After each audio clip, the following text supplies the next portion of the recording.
Welcome to A Guide to Every Deck in EDH. We're looking at the Foundations commanders, and today it's going to be Loot Exuberant Explorer. So Loot Exuberant Explorer is a 3-mana 1/4 Beast Noble. You may play an additional land on each of your turns, and he has 4 green tap. Look at the top 6 cards of your library. You may reveal a creature card with mana value less than or equal to the number of lands you control from among them, and put it onto the battlefield. Put the rest on the bottom in a random order. So Loot immediately reminded me of Mayael. They're very similar to each other. They're both 3-mana commanders. They both have an ability that costs 6 mana and requires them to tap.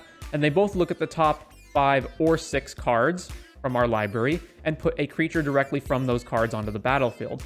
However, the big difference is obviously, one, the number of colors that Mayael has access to, but more importantly, Mayael's creatures are based on having power 5 or greater, whereas Loot's creatures are based on having a mana value equal or less than the land count. So with that said, whereas Mayael is more built around just deploying big, stompy bombs to the battlefield like huge Eldrazi creatures, that strategy wasn't really going to fly with Loot. And in particular, I tried building this deck in a number of ways, one of which was simply just trying to find the best creatures that I could deploy at the highest mana values.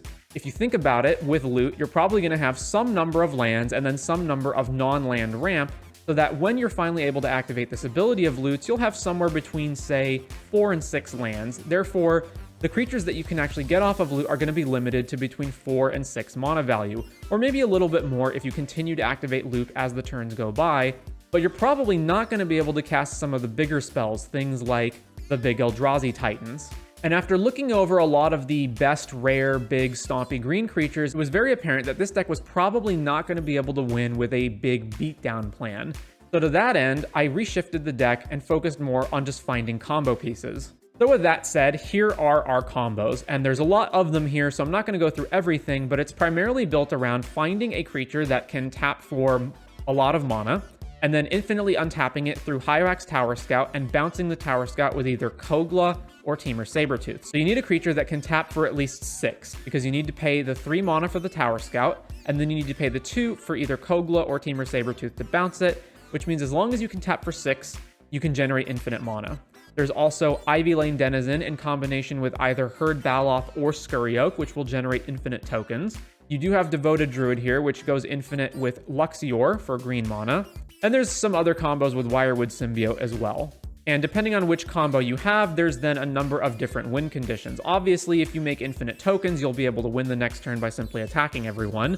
Or, if you have Concordant Crossroads, you can give all of those tokens haste and just immediately attack everyone. It's also possible to find something like Craterhoof, in which case, even if you can't attack with all of those tokens you've made, you probably will have enough creatures to attack just with the infinite power that Craterhoof gives. Speaking about our creatures more broadly, it was also important that we be able to find a lot of the combo pieces themselves off of Loot, so things like Circle of Dreams Druid as a way, again, to have a creature that generates multiple mana, Parametra's Acolyte, Priest of Titania, and Selvala Heart of the Wilds. These are all various creatures that can hypothetically produce infinite mana through those combos. We also have Woodland Bellower, which can fetch a number of different combo pieces, including things like Selvala or just other things we need, in particular Hyrax Tower Scout. Anything that could allow us to untap all of our mana sources and Loot itself was also pretty important, so cards like Awakening, Patron of the Arachi, Quest for Renewal, and Seedborn Muse were also good as ways of being able to activate Loot multiple times a turn cycle. And to a lesser extent, we can also do that with something like Wirewood Symbiote, but it's not as easy as just with one of the cards like Seedborn Muse. Aside from Craterhoof, we also have Thunderfoot Baloth as one of the better cards that we can get to pump our entire team that is gettable off of Loot. And there's a number of other ones similar to this, but I ultimately decided that we probably didn't need too many and that Thunderfoot was the best of the bunch. A number of card draw spells as well, including something like Soul of the Harvest as, once again, a creature that we can get off Loot that can then draw cards for other creatures that we get off Loot. Surak and Goreclaw, which gives our creatures haste to some extent, which is also important for various combos. So let's say we have a combo that involves a creature that taps for mana. Well, maybe we can't tap that creature immediately. Surak and Goreclaw allows us to do that, which is also something that Concordant does, but Surak and Goreclaw was the only creature that we could find off Loot that did this for every single creature that comes into play. Pretty straightforward lands, again with many things you would expect, like Cradle, Nykthos, etc. Protection for Loot, of course we want to make sure that Loot doesn't get countered or killed, so various things that make him uncounterable or give him hexproof and such. An absolute ton of ramp, and in particular, ramp that puts lands onto the battlefield, so cards like Edge of Autumn, Emergent Sequence, Glimpse the Core, Into the North, Nature's Lore, Nissa's Pilgrimage, Rampant Growth, Sakura Tribe Elder, and 3 visits. Since Loot's ability is based on the number of lands in play, we obviously want a lot of our ramp spells to put lands into play. But at the same time, we also can't just forgo all of the Monodorks, especially since these Monodorks allow us to go turn 1 Monodork into turn 2 Loot. 6 for recursion, we could have also played Eternal Witness, but I felt like 6 was good enough. A little bit of interaction removal, and also a little bit of stacks with cards like Collector Oof and Null Rod, since we are mostly not playing any artifacts that we absolutely need to tap for mana, with some big exceptions in the case of things like Skullclamp and Luxior. Trinisphere also, because a lot of the time once we have Loot online, we can just keep activating Loot every turn and don't really need to cast anything else. So this effect is more harmful for our opponents than it is for us. And Wintermoon, because most of our lands are forests anyway.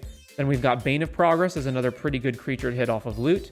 And then some Tutors in order to go tutor the things we need. In particular, Natural Order can find any of our green combo pieces or just go snap up a Craterhoof Behemoth. And Finale of Devastation is a tutor that also doubles as an infinite mana outlet for when we have infinite mana combos, allowing us to win off of this spell as well.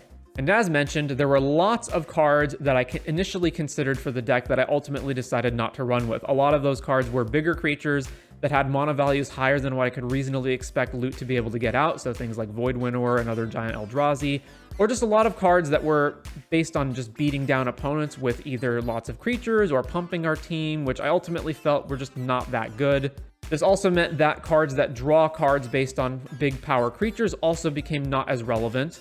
And in general, I just shied away from any creatures that cost more than 6, since I didn't know if I would be able to reasonably get them during games where activating Loot in a timely fashion is important. This also meant that other cards that cheat creatures into play were also not as important, things like Elvish Piper, Galta, Savala Stampede, and Last March of the Ents. And then finally, some additional ramp, mainly in the form of getting more lands out that just weren't necessary, really.